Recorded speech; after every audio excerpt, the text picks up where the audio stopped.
My Hero Academia has come to an end after a 10-year run and 430 chapters. Now, I know the series has had its ups and downs, and even though the fandom made watching / reading the series irritating at times, we still gotta give the series its flowers. And more importantly, Horikoshi for giving many fans around the world their favorite characters, new cosplays, and just overall great content to consume and enjoy. And I know My Hero has helped a lot of fans around the world through tough times and motivated people to not give up and to keep going, and more importantly, to go beyond Plus Ultra.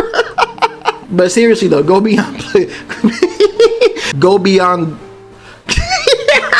y'all know what I'm trying to say, bruh. Now this ending of My Hero has given me a bittersweet taste in my mouth. Now you might have heard that this ending was terrible, horrible, no good, very bad, and that you should drop the series, you shouldn't read it, this is horrible, this is the worst ending they could have ever done. And that's just not the case at all. Anyone who actually thinks for a second, anyone who doesn't just see the little bits and pieces of what people are showing you online, anyone who has done some actual research, maybe even read the leaks yourself, I don't know, it's a crazy idea, right? You would know that the series didn't end on a bad note. You know, I've seen people saying that because Midoriya lost all his powers and his friends are all heroes still, that this is just a bad ending just based off that alone. I'm sorry, like, I understand. I don't fully like it either that Midoriya lost all his powers and that he is not able to use One for All anymore. He's back to quirkless. I know, I don't like it either. I don't like that they did a big time skip in the chapter either and didn't explain a lot. They didn't give us a background on what happened to a lot of heroes, a lot of Class 1A. They gave us subtle remarks and just subtle showings that shows what is going on and what has happened, but they haven't really given us what we all want, which is closure for each character. I think that's part of where people are irritated with. We didn't get Midoriya getting a ceremony for saving everybody, for doing the most during the war. We didn't get a statue for him, still a One for All statue. You know, there's statues of other people, and our number one hero at the beginning of the series, he said he's going to tell us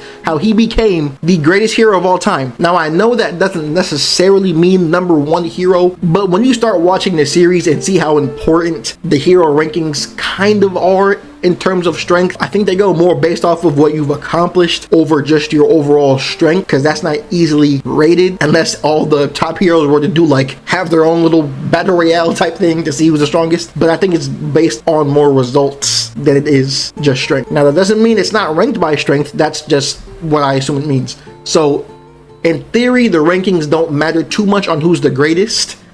Me personally, I think All Might's the greatest hero of all time. Just his attitude, you know, Plus Ultra, and I'm here now, you know, he's just too cold. But Midoriya is another good, acceptable answer for being the top hero. So in that aspect, I can understand why someone would be mad, or why people would be mad that he lost all his powers, he's not getting the recognition he should be getting, or at least they never showed it. And it seems like no one really knows who he is. Another thing people have been complaining about is, so yes, Midoriya lost his powers, they did a time skip and didn't show any of his achievements. And another big one is that he just becomes a teacher, and it doesn't really seem like anyone really knows who he is. Now, by now you might be saying, if you haven't read the chapter, oh, of course, well, that makes sense. Now that you say this, I think the chapter's trash too. That makes perfect sense. What are you talking about? This chapter sounds lame. Look, just chill out for a second. Let me explain. Yes, this stuff might not be what you wanted, but you don't always get the best endings. And no, that's not my whole punchline. It's not my whole thing for why this is not a bad thing. Understand, you can look at the situation differently from me and come up with a different conclusion as to why this is trash. But him being a teacher makes sense. He already did what no one else could. He stopped the greatest threats the world has ever seen. He did that while being the first person ever to fully wield One for All. He did his job, and he did what he was supposed to do with his powers with the very short amount of time he had them, and now he's lost them. And it really fits with his character. At the beginning of the series, he's shown wanting to be a hero even though he has no powers at all. He's quirkless, he had nothing. And when Bakugo is in trouble, he rushes in there to go save him, knowing he's outclassed, knowing he has no powers, knowing that he will probably die trying, and he still goes to save him. He's then given powers from All Might, as All Might notices and sees that this quirkless boy who everyone has overlooked, who no one has truly seen could be a hero because he's quirkless, is the most heroic out of anyone he's ever met. More heroic than Endeavor, who was pretty much a hero for his own sake. He picked Midoriya over Mirio, who was the other candidate for getting One For All, who on paper is clearly a better choice, but he picked Midoriya because of his attitude and how he has the true hero spirit more than anybody else. Now we go through this journey of Midoriya learning how to use his powers and getting better with them, defeating enemies who he never thought in his wildest dreams he'd even come close to having his rival finally accept him and stop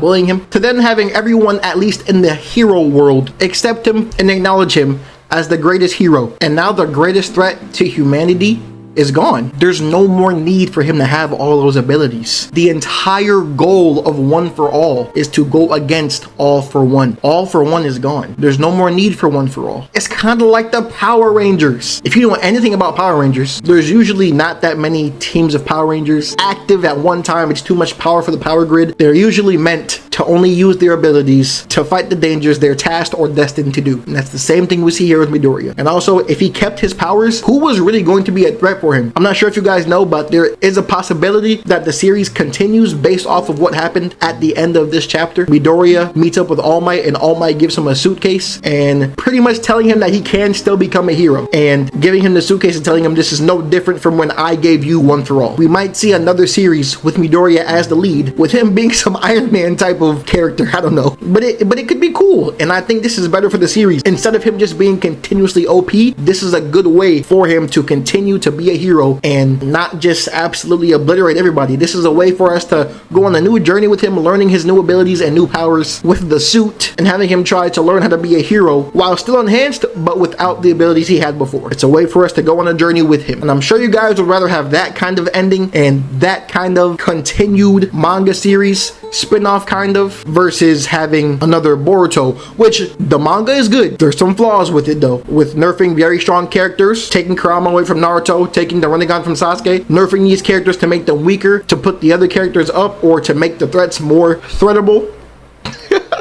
I'm sure you'd rather have how it is now than have them do that, because I know I'd hate to read or watch another series with Midoriya and have him still have One For All, then somehow gets his powers stripped away. Maybe One For All just starts leaving him slower or whatever, and then he's back to being weak and someone else has to take over, and it's just like, I'd rather that not be the case. I'd rather him lose his powers how he did lose his powers, saving the world, ending the conflict. They said in the chapter that villainy has gone down, the rate of villains is way lower, and in turn that's made the threshold to become a hero higher. I don't really know how that works. I would think the more villains there are, the higher threshold there should be, because everyone could just be getting hurt if it's just a button.